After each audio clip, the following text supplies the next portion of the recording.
রমজানের প্রথম রোজা। সকাল থেকে রোজাদারদের মন শান্ত, কিন্তু হঠাৎই দেশের মাটিতে কম্পনের দম বন্ধ করা অনুভূতি ছড়িয়ে পড়ে। অনেকেই প্রথমে ভাবেন কি হলো, ঝাঁকুনি নাকি ভূমিকম্প। আবারও যেন শুরু হয়েছে রাতের ঘুম কেড়ে নেয়া সেই পুরনো আতঙ্ক।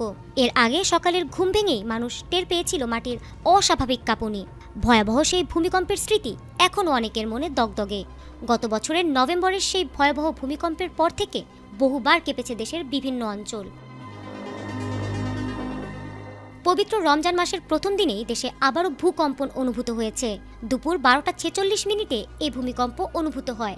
সুনামগঞ্জের ছাতক এলাকা থেকে কম্পনের স্রোত শুরু হয়ে ধীরে ধীরে ছড়িয়ে পড়ে রাজধানী ঢাকা সহ দেশের বিভিন্ন প্রান্তে। ইএমএসসি জানিয়েছে ভূমিকম্পের মাত্রা ছিল 4.1 রিক্টার স্কেল এবং কেন্দ্রস্থল ঢাকার থেকে প্রায় 181 কিলোমিটার দূরে। সিলেট ও পার্শ্ব খবরের সব সিরিয়াস আপডেট তো জানলেন, এবার একটু বিনোদন হয়ে যাক। ঘুরে আসুন আমাদের চরবিজয় গ্রুপ চ্যানেল থেকে। এই ভিডিওর ডেসক্রিপশন বক্সে আমাদের চ্যানেলের লিংক আছে, এক ক্লিকে গিয়ে দেখে আসুন। পরবর্তী জেলা শহরগুলোতে কয়েক সেকেন্ডের কম্পন অনুভূত হয়। যদিও এখন পর্যন্ত কোনো মানবিক বা সম্পত্তিগত ক্ষতির খবর নেই, তবু হঠাৎ কম্পনের কারণে স্থানীয়দের মধ্যে আতঙ্ক দেখা দিয়েছে।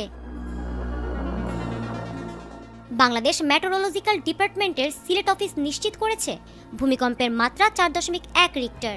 অফিস জানিয়েছে কম গভীরতার কারণে কম্পন বেশি তীব্র মনে হয়েছে। কম্পনের প্রভাব নিয়ে আলোচনা এখন দেশের আলোচনার কেন্দ্রবিন্দুতে।